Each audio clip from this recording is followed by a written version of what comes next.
Welcome to QK news. ముందుగా headlines చూద్దాం. అమరావతిని ప్రపంచ స్థాయి రాజధానిగా తీర్చిదిద్దుతామన్న చంద్రబాబు. 5 సూత్రాలతో అమరావతి అభివృద్ధికి చంద్రబాబు ప్రణాళిక. రైతుల త్యాగాలను ఎప్పటికీ మర్చిపోవమన్న చంద్రబాబు. ప్రపంచ నగరాలతో పోటీ పడేలా అమరావతి నిర్మాణం ఉంటుందని వెల్లడి. మహిళలను పారిశ్రామికవేత్తలుగా తీర్చిదిద్దడమే లక్ష్యమన్న సీతక్క. మహిళా వ్యాపారాలకు 15 లక్షల వరకు గ్రాంట్ అన్న సీతక్క. ఉద్యోగాలు అడిగే స్థాయి నుంచి ఉపాధి ఇచ్చే స్థాయికి ఎదగాలని వెల్లడి. మహిళలు ఆర్థికంగా బలపడితే సమాజం అభివృద్ధి చెందుతుందని వ్యాఖ్య.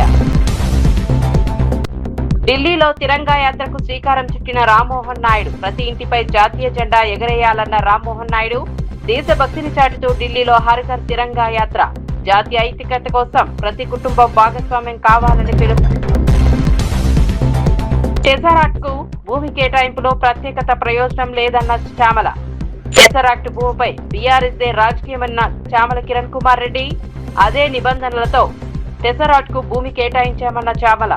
భూముల కేటాయింపుపై విమర్శలకు వాస్తవాలే సమాధానమని వ్యాఖ్య. అమరావతిని ప్రపంచ టాప్ 5 రాజధానుల్లో నిలపాలన్న నారాయణ. రైతులకు ఇచ్చిన ప్రతి హామీని నెరవేరుస్తామన్న మంత్రి. అంతర్జాతీయ ప్రమాణాలతో అమరావతి నిర్మాణమన్న మంత్రి నారాయణ. అమరావతి పెట్టుబడి అభివృద్ధితో పెట్టుబడులు ఉపాధి పెరుగుతాయని వ్యాఖ్య. అమరావతిని ప్రపంచ స్థాయి రాజధానిగా తీర్చిదిద్దుతామని ఆంధ్రప్రదేశ్ ముఖ్యమంత్రి చంద్రబాబు నాయుడు స్పష్టం చేశారు. అమరావతిలో సీడ్ యాక్సెస్ రోడ్ ను సీఎం ప్రారంభించారు. ఈ సందర్భంగా ఆయన మాట్లాడుతూ రాజధాని అభివృద్ధికి ప్రత్యేకమైన ప్రణాళికతో ముందుకు వెళ్తున్నామని తెలిపారు. No pole city, blue city, green city, green energy, knowledge academy అనే 5 సూత్రాల ఆధారంగా అమరావతిని అభివృద్ధి చేస్తామని చెప్పారు. ఆధునిక సాంకేతికతతో కూడిన మౌలిక వస్తువుల పర్యావరణ రహిత అభివృద్ధి, స్వచ్ఛమైన ఇంధన వినియోగం వంటి అంశాలకు ప్రాధాన్యం ఇస్తామని తెలిపారు. రాజధాని కోసం భూములు ఇచ్చిన రైతుల త్యాగాలను ఎప్పటికీ మర్చిపోలేమని సీఎం అన్నారు. రైతులకు ఇచ్చిన హామీలను ప్రభుత్వం నిలబెట్టుకుంటుందని స్పష్టం చేశారు. అమరావతి నిర్మాణం రాష్ట్ర భవిష్యత్తుతో ముడిపడి ఉందని పేర్కొన్నారు. ప్రపంచ స్థాయి నగరాలతో పోటీ పడే విధంగా రాజధానిని తీర్చిదిద్దుతామని అన్నారు. 80వ స్వాతంత్ర దినోత్సవాన్ని ప్రజా ఉద్యమంగా జరుపుకోవాలని చంద్రబాబు పిలుపునిచ్చారు. రాజధాని అమరావతి అన్నప్పుడు అమరావతిలో ఇబ్బందులుండవు. ఎక్కడ? స్వర్గంలో. నాకు అదొక స్ఫూర్తి. నేను ఎవ్రీడే దలుచుకున్నప్పుడు ఒకటే దలుచుకుంటాను. వెంకటేశ్వర స్వామి కూడా కలియుగ దేవుడు పుట్టిన స్థలం, నెలచిన ప్రదేశం ఆంధ్రప్రదేశ్ రాష్ట్రం. ఈ విషయం కూడా మీరు గుర్తుపెట్టుకోవాలి. అందుకే మొట్టమొదటిసారిగా అమరావతిలో వెంకటేశ్వర స్వామి దేవాలయాన్ని కూడా నిర్మాణానికి చేపట్టి, తిరుపతి తర్వాత అంత పెద్ద ప్రాముఖ్యత ఉన్న దేవాలయం అమరావతిలో ఉండాలనేది నా ప్రగాఢమైన ఆకాంక్ష. మిగిలిన దేవాలయాలు, చర్చిలు కానీ మసీదులు కానీ అవన్నీ వస్తాయి. ఆ యాంగిల్ నేను ఎవ్రీడే మీరు అపార్థం చేసుకోకపోతే, మీరందరూ ఆశ్చర్యపోకపోతే నేను ఒకటే కోరుకుంటా. అమరావతి ప్రజా రాజధాని, అమరావతి దేవతల రాజధాని, కలియుగ దేవుడు వెంకటేశ్వర స్వామి. నేను ప్రతిరోజు వర్చువల్గా ఆయన దగ్గరికి వెళ్తాను, ప్రార్థన చేస్తాను. ప్రార్థన చేసి ఏం చేస్తానంటే, నాకు శక్తినివ్వండి, మంచి ఆలోచననివ్వండి, అమరావతి రాజధాని ప్రపంచంలో నెంబర్ 1 రాజధానిగా తయారు చేయడానికి ఆశీర్వదించమని కోరుకుని అక్కడి నుంచి ఇంకెదురు తిరగను. నేను వెనక్కి ముందుకు చూడను.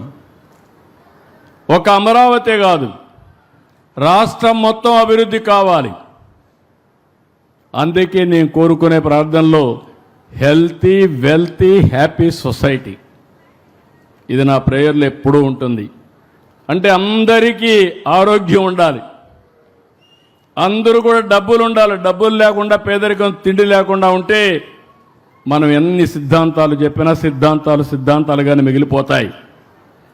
మూడోది ఆనందం ఉండాలి. ఆనందం లేని లైఫ్ వృధా. అందుకే నేనున్నా, మా వాళ్ళు ఆ పక్కన వస్తామంటే ఆ పక్క ఈ పక్క బ్రిడ్జికి గోడలు కట్టారు. తొంగి చూస్తే నీళ్లు పోతా ఉంటే, ఆహ్లాదకరంగా నీళ్లు ఉంటే, పైన కొండల్లో పచ్చదనం.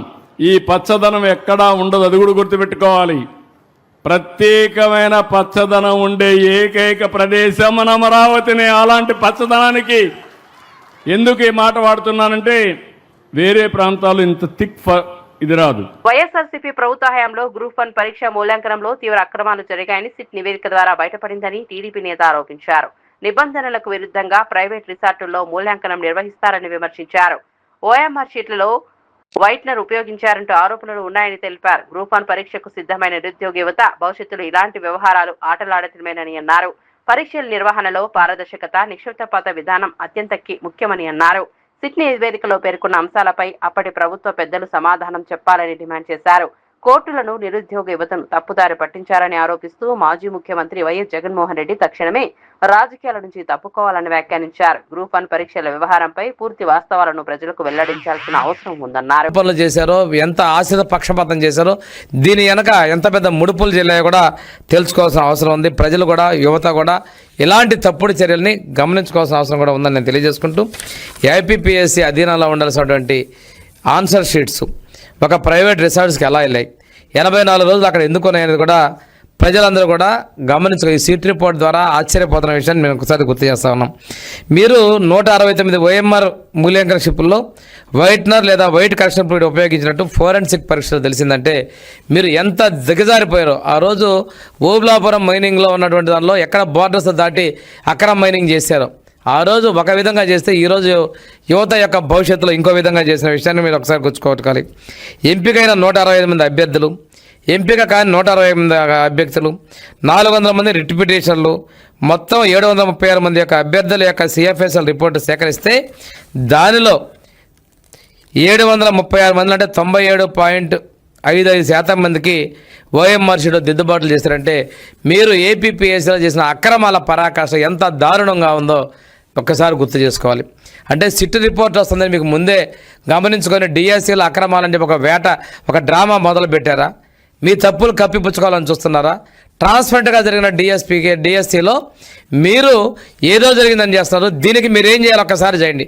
మీ పాప ప్రక్షాళన ఏం చేస్తారో చూడండి. తెలంగాణలో సమృద్ధిగా వర్షాలు కురవాలని ప్రభుత్వం నిర్వహించిన వరుణ యాగాన్ని బీఆర్ఎస్ నేతలు డ్రామాగా విమర్శించడం సిగ్గుచేటని ప్రభుత్వ విప్ ఆది శ్రీనివాస్ మండిపడ్డారు. రాష్ట్రంలో వర్షాలు సమృద్ధిగా కురిసి రైతాంగం సుభిక్షంగా ఉండాలనే ఉద్దేశంతో ప్రభుత్వం ఆధ్యాత్మిక కార్యక్రమాన్ని నిర్వహించిందని తెలిపారు. గతంలో మాజీ ముఖ్యమంత్రి కేసీఆర్ అనేక యాగాలు నిర్వహించినప్పుడు కాంగ్రెస్ పార్టీ ఎప్పుడు విమర్శలు చేయలేదని గుర్తు చేశారు. ఇప్పుడు వర్షాల కోసం నిర్వహించిన వరుణ యాగాన్ని రాజకీయ విమర్శలకు ఉపయోగించడం సరికాదని అన్నారు. హరీష్ రావు, జగదీష్ రెడ్డి వంటి బీఆర్ఎస్ నేతలు కరువు పరిస్థితులను కూడా రాజకీయంగా అంశంగా మార్చారని చూస్తున్నారని ఆరోపించారు. రైతుల సంక్షేమం రేవంత్ రెడ్డి ప్రభుత్వానికి తొలి ప్రాధాన్యమని స్పష్టం చేశారు. కరుణించాలని చెప్పినటువంటి కార్యక్రమం తీసుకుంటే వర్ణయాగానికి సంబంధించినటువంటి కార్యక్రమాన్ని కూడా రాజకీయం చేయాలని చూస్తున్నటువంటి వీళ్ళని ఏమనాలి అసలు చెప్పనే మాట సందర్భంగా మనం ప్రకృతిని కూడా బలంగా ఈ ప్రభుత్వం నమ్మేటువంటి సందర్భం, ప్రకృతిని కూడా ఆరాధించాలని మన పురాణాల్లో నుంచి కూడా చూస్తున్నటువంటి సందర్భంలో అనేక కథనాలలో కూడా వర్ణుడు కరుణించాలని చెప్పి అనేక కార్యక్రమాలు చేసినటువంటిది కూడా మనం పురాణాల్లో చూసుకున్నటువంటి సందర్భం. తెలంగాణలో ముఖ్యమంత్రి ఎందుకంటే రాజులు చేసేవారు ఏమైనా ఇబ్బంది అయినప్పుడు. ఈరోజు ఎల్నినో ప్రభావం ఉంది, వర్షాలు ఈ ప్రాంతంలో ఎక్కువగా రాకపోవచ్చని చెప్పి శాస్త్రజ్ఞులు చెప్పినటువంటి సందర్భం. ఈ ప్రభుత్వం వచ్చినాక 2 సంవత్సరాలు సమృద్ధిగా వర్షాలు కురిసినాయి, పాడి పంటలు బ్రహ్మాండంగా పండినాయి, రైతు వర్గం ఆనందమైతే ఉంది. రైతు వర్గానికి ప్రభుత్వం ద్వారా చేసిన కార్యక్రమాలు కూడా చేతిచ్చే కార్యక్రమం కూడా చేసినాం. ఈసారి ఎల్నినో ప్రభావం ఉంది, వర్షాలు ఎక్కువగా రాకపోవచ్చు అని చెప్పినటువంటి శాస్త్రజ్ఞులు చెప్పినటువంటి దాన్ని కూడా గమనంలోకి తీసుకొని ఆరుతడి పంటలు వేసేటువంటి ప్రయత్నం చేయడం కానీ ఎలాంటి ఇబ్బందులు తలెత్తకుండా చూడాలని చెప్పని రైతు వర్గాన్ని చైతన్యం చేసే ప్రయత్నం చేసినాం. అదే సమయంలో ప్రకృతిని ఆరాధించేటువంటి, ప్రకృతిని గట్టిగా మనం విశ్వసించే క్రమంలో చేసేటువంటి వర్ణయాగాన్ని కూడా ఈరోజు ఏదైతే యాగం డ్రామాగా మాట్లాడుతున్నట్టు జగదీశ్వర రెడ్డి గారిని ఒకటిని సూటిగా అడగదలుచుకున్నాం. గతంలో కేసీఆర్ గారు ఆయుషిత చండీ యాగము, సహస్ర చండీ యాగము, రాజశ్యామల యాగము, నవగ్రహ చండీ యాగం కేసీఆర్ దంపతులు కూడా చేశారు. ఈ 2015లో కేసీఆర్ చేసినటువంటి ఈ చండీ యాగానికి అప్పటి ముఖ్యమంత్రి చంద్రబాబు నాయుడు వచ్చారు. మేము కూడా అనేక సార్లు నేను కూడా భక్తి భావాన్ని, ఆధ్యాత్మిక వాతావరణాన్ని ఎక్కువగా నమ్మేటువంటి పరిస్థితులలో వేముల రాజన్న ఆలయానికి చైర్మన్ గా పనిచేసినటువంటి అనుభవంతో అనేక సందర్భాలు ఇలాంటి కార్యక్రమాలు పాల్పంచు. తెలంగాణలో బీజేపీ అధికారంలోకి వస్తుందనడం పకటి కలలు కలడమేనని కాంగ్రెస్ ఎమ్మెల్సీ ప్రభుత్వ బల్మూరి వెంకటేశ్వర చేశారు. కేంద్రంలో బీజేపీ ప్రభుత్వం అధికారంలోకి వచ్చి చాలా సంవత్సరాలు గడిచినా యువతకు ఇచ్చిన హామీలు నెరవేరలేదని విమర్శించారు. ప్రతి సంవత్సరం 2 కోట్ల ఉద్యోగాలు ఇస్తామని చెప్పిన హామీ ఏమైందని ప్రశ్నించారు. తెలంగాణకు సంబంధించిన విభజన హామీలను కేంద్ర ప్రభుత్వం ఇప్పటికే పూర్తిగా అమలు చేయలేదని ఆరోపించారు. బీఆర్ఎస్ తో బీజేపీ లోపాయికార ఒప్పందాలు చేసుకుంటోందని విమర్శించారు. రాష్ట్ర ప్రయోజనాల విషయంలో కేంద్రం అనుసరిస్తున్న విధానాలను ప్రజలు గమనిస్తున్నారని అన్నారు. తెలంగాణలో కాంగ్రెస్ ప్రభుత్వం ప్రజలకు ఇచ్చిన హామీల అమలుకు కృషి చేస్తోందని తెలిపారు. రానున్న రోజుల్లో బీజేపీకి ప్రజలు తగిన సమాధానం చెబుతారని హెచ్చరించారు. కొన్ని అంశాలను ప్రస్తావించడం జరిగింది. అసలు భారతదేశ వ్యాప్తంగా యువకులు, విద్యార్థులు ఒకవైపు, వాళ్ళకి సపోర్ట్ గా ప్రతిపక్షంలో ఉన్న కాంగ్రెస్ పార్టీ, ఇండియా కూటమి, ఇండియా బ్లాక్ కి సంబంధించిన పార్టీలందరూ పార్లమెంట్ లో కొట్లాడితే దానికి సమాధానం చెప్పలేక, దానిపైన మాట్లాడలేక అమిత్ షా ఈరోజు పార్లమెంట్ కి రాక ముఖం చాటేసిన పరిస్థితి మనం చూస్తున్నాము. కనీసము విద్యార్థులు ఏదైతే 12 ఏళ్లుగా కేంద్రంలో అధికారంలో ఉన్న భారతీయ జనతా పార్టీ తెలంగాణ రాష్ట్రంలో కాంగ్రెస్ పార్టీ హామీల గురించి మాట్లాడుతుంది. ఆంధ్రప్రదేశ్ ను ప్రపంచంలోని టాప్ 5 రాష్ట్రాల్లో నిలిపేలా అంతర్జాతీయ స్థాయి రాజధాని నిర్మించడమే ముఖ్యమంత్రి చంద్రబాబు లక్ష్యమని పురపాలక శాఖ మంత్రి పొంగూరు నారాయణ తెలిపారు. Amaravati seed access road bridge ప్రారంభోత్సవ కార్యక్రమంలో మాట్లాడారు. గత ప్రభుత్వ హయాంలో టెండర్ల ప్రక్రియ ఆలస్యం కావడంతో రాజధాని పనులకు ఆటంకాలు ఏర్పడ్డాయని అన్నారు. ప్రస్తుతం ఐఐటి నిపుణుల కమిటీ నివేదికల ఆధారంగా పనులను వేగవంతం చేస్తున్నామని తెలిపారు. రాజధాని నిర్మాణం కోసం భూములు ఇచ్చిన రైతులకు ప్రభుత్వం ఇచ్చిన ప్రతి హామీని 100% అమలు చేస్తుందని స్పష్టం చేశారు. అమరావతి అభివృద్ధిలో రైతుల త్యాగాలను ప్రభుత్వం ఎప్పటికీ మర్చిపోదని అన్నారు. రాజధానిలో రహదారులు, వంతెనలు, మౌలిక వస్తువుల నిర్మాణాన్ని ప్రణాళికాబద్ధంగా చేపడుతున్నట్లు తెలిపారు. అంతర్జాతీయ ప్రమాణాలతో అమరావతిని అభివృద్ధి చేయడమే ప్రభుత్వ లక్ష్యమని చెప్పారు.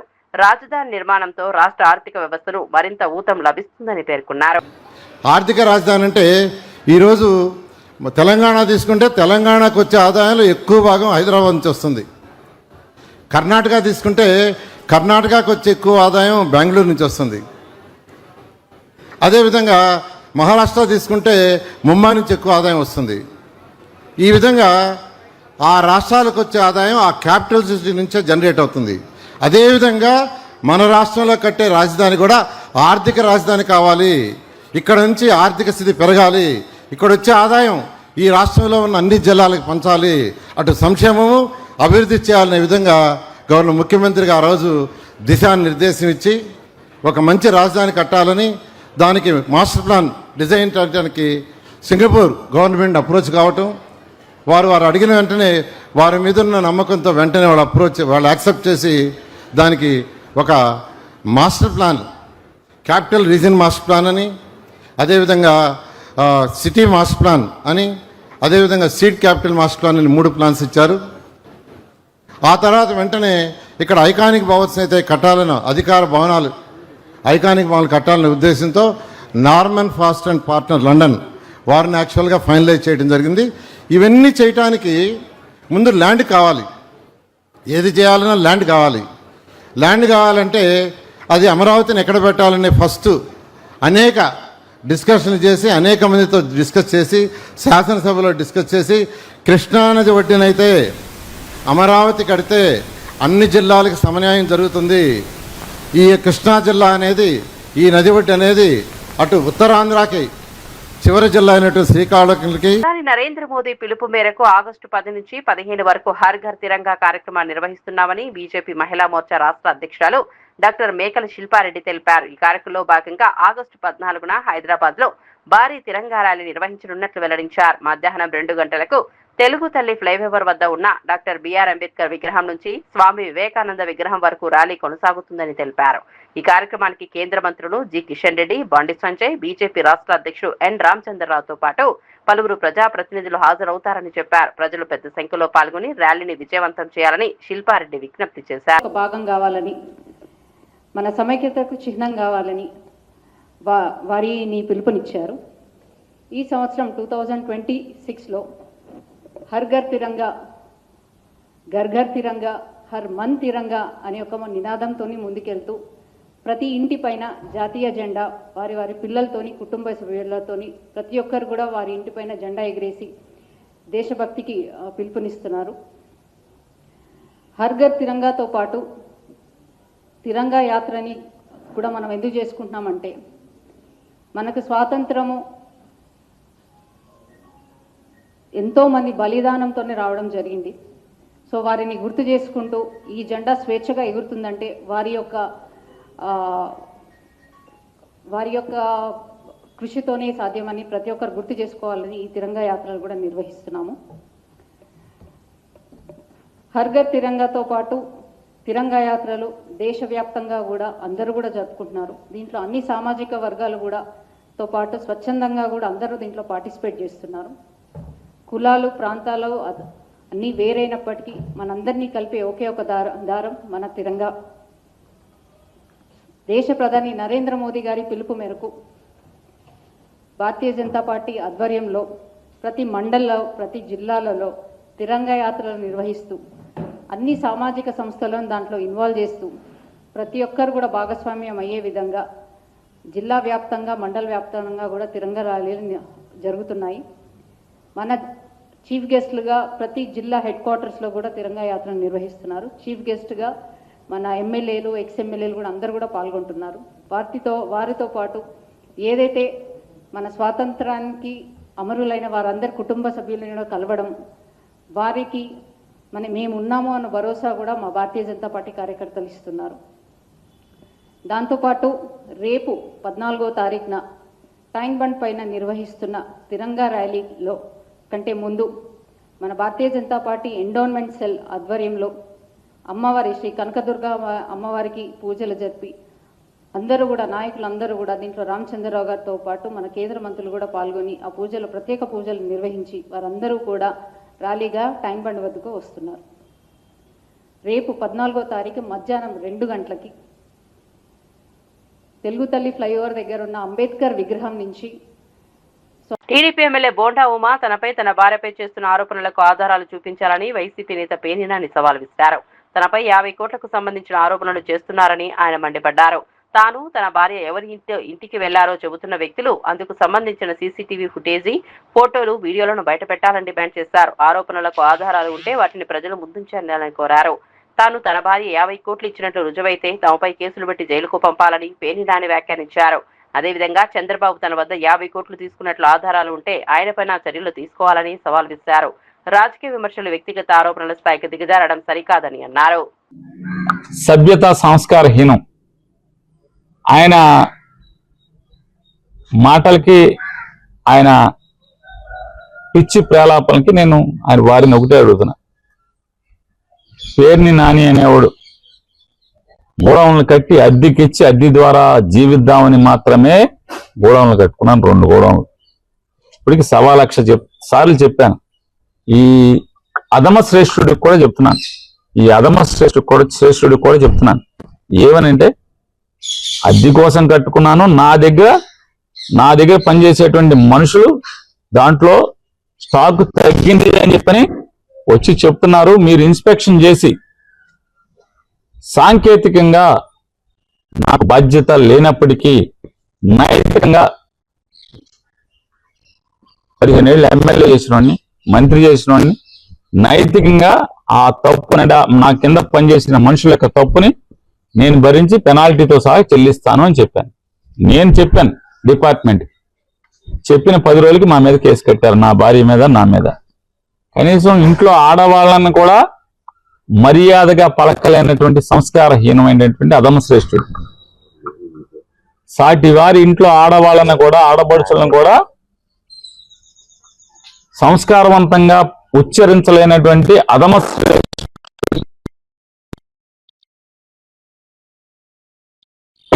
కాళ్ళ మీద పడి మావయ్య మావయ్య అని 50 కోట్లు కట్టానని చెప్తున్నాగా. అతనికి నీకు చెప్తున్నా, ఆ మావయ్య గారికి చెప్తున్నా. ఆ మావయ్య చంద్రబాబు అయితే, లోకేష్ అయితే, ఇంకెవడన్నా మా ఊరు మంత్రి, నీ ఇష్టం. నువ్వు చెప్పేటువంటి ఆ మావయ్య గారికి కూడా చెప్తున్నా. ఎవడైతే నీకు చెప్పాడంటున్నావు కదా, ఆ మావయ్య గారికి కూడా చెప్తున్నా. మీరు మనిషి జన్మెత్తితే, మీకు దేవుడు సిగ్గు అనేది పెడితే, సిగ్గు అనేది పెడితే ఛాలెంజ్ చేస్తా.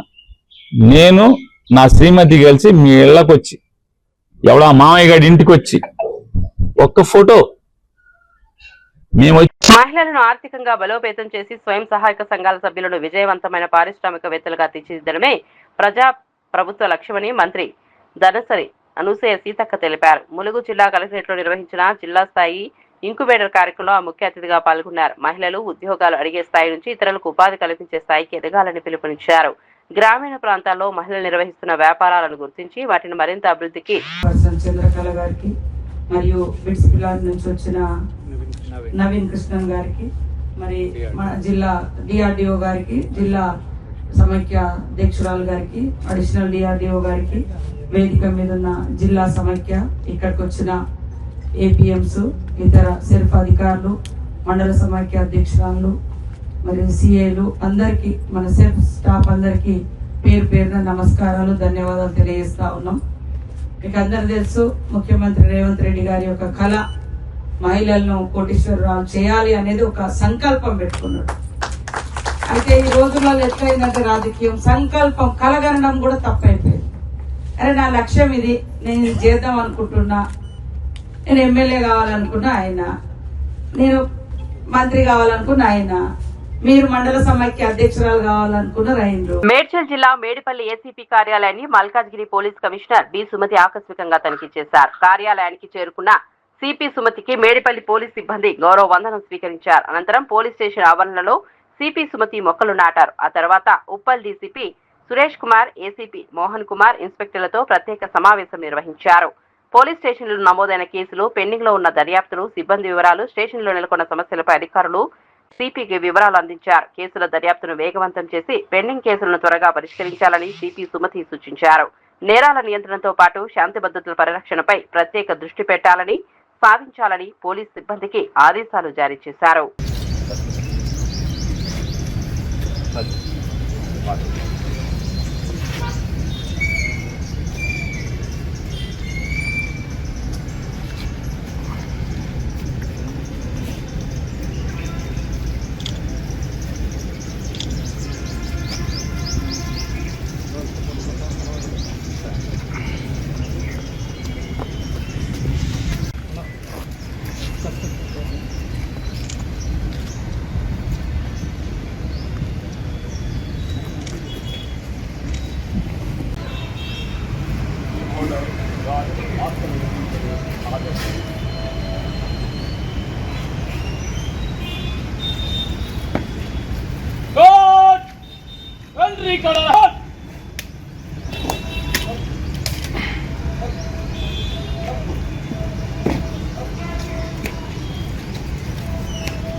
భాగంగా మేడిపల్లి ఏసీపీ ఆఫీస్ని ఇన్స్పెక్ట్ చేయడం జరిగింది.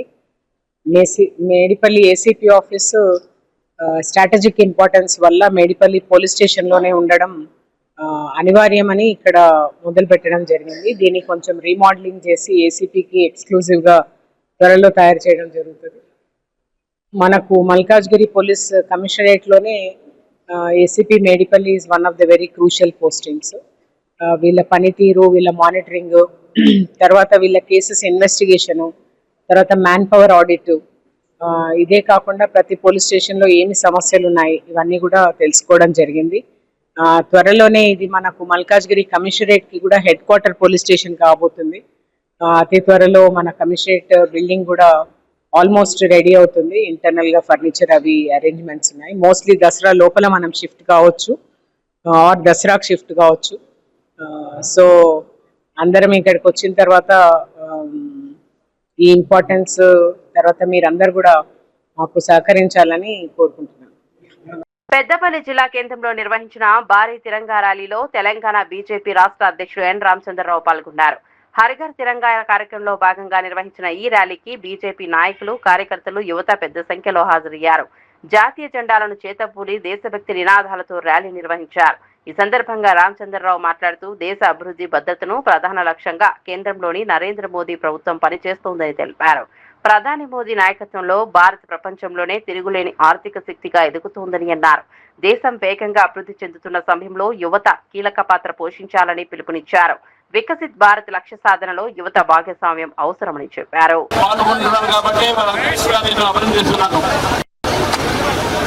అదే నాడు మనం 80వ స్వాతంత్ర దినోత్సవాన్ని మనం జరుపుకోబోతున్నాం.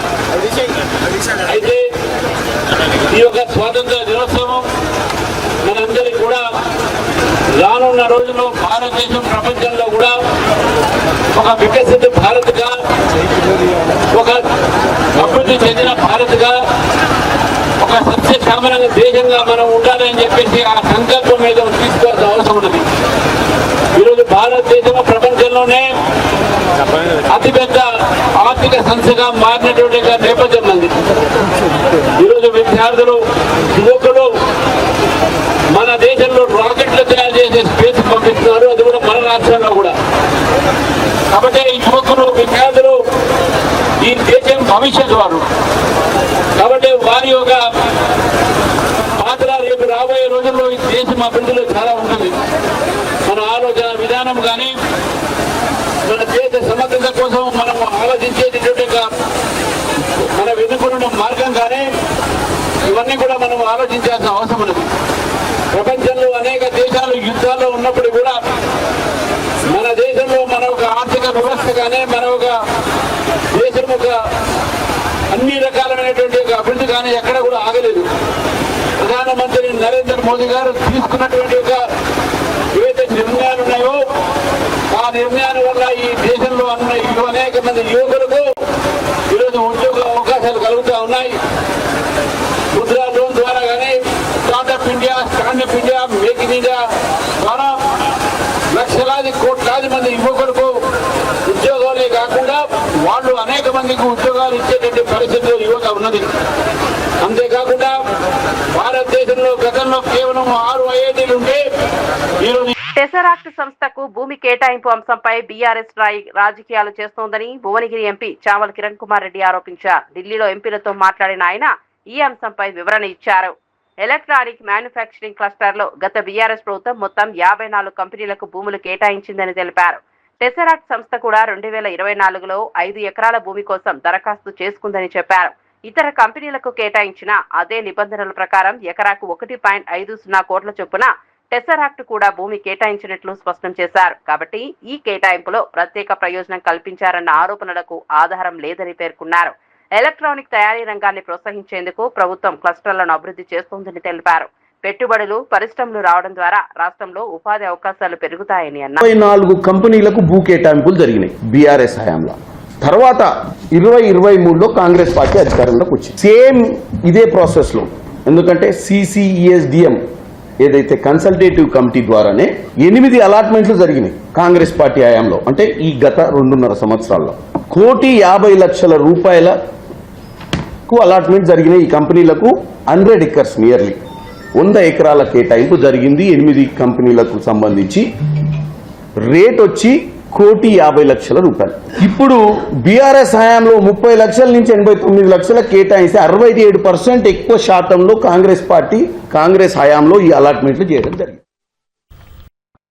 ఇక వార్త వివరాల్లోకి వెళ్తే ఢిల్లీలో కేంద్ర పౌర విమానయాన శాఖ మంత్రి రామ్మోహన్ నాయుడు హర్ ఘర్ తిరంగా కార్యక్రమంలో భాగంగా తిరంగా యాత్రను ప్రారంభించారు. దేశవ్యాప్తంగా స్వాతంత్ర దినోత్సవ వేడుకల నేపథ్యంలో నిర్వహిస్తున్న ఈ కార్యక్రమంలో భాగంగా జాతీయ జెండాను ప్రతి ఇంటిపై ఎగరవేయాలని కేంద్ర ప్రభుత్వం పిలుపునిస్తోంది. ఈ సందర్భంగా మంత్రి రామ్మోహన్ నాయుడు స్వయంగా తిరంగా యాత్రకు శ్రీకారం చుట్టారు. జాతీయ జెండా పట్ల గౌరవం, దేశభక్తి భావనను ప్రజల్లో మరింత బలోపేతం చేయడమే హర్ ఘర్ తిరంగా కార్యక్రమం ప్రధాన ఉద్దేశమని తెలిపారు. స్వాతంత్ర దినోత్సవ వేడుకలను ప్రతి ఒక్కరూ ఉత్సాహంగా జరుపుకోవాలని పిలుపునిచ్చారు. దేశ సమైక్యత, అఖండతను చాటేలా ప్రతి కుటుంబం ఈ కార్యక్రమంలో భాగస్వామ్యం కావాలని కోరారు. ఢిల్లీలో జరిగిన తిరంగా యాత్రలో పలువురు పాల్గొని జాతీయ జెండాలను ప్రదర్శించారు. దేశభక్తి నినాదాలతో కార్యక్రమం ఉత్సాహంగా సాగింది.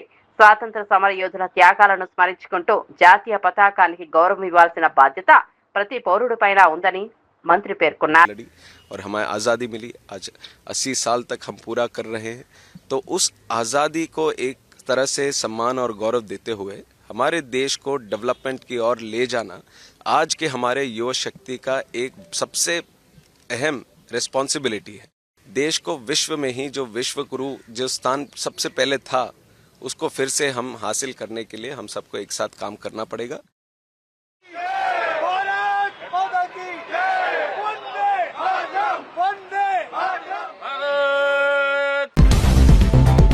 అమరావతిని ప్రపంచ స్థాయి రాజధానిగా తీర్చిదిద్దుతామన్న చంద్రబాబు 5 సూత్రాలతో అమరావతి అభివృద్ధికి చంద్రబాబు ప్రణాళిక.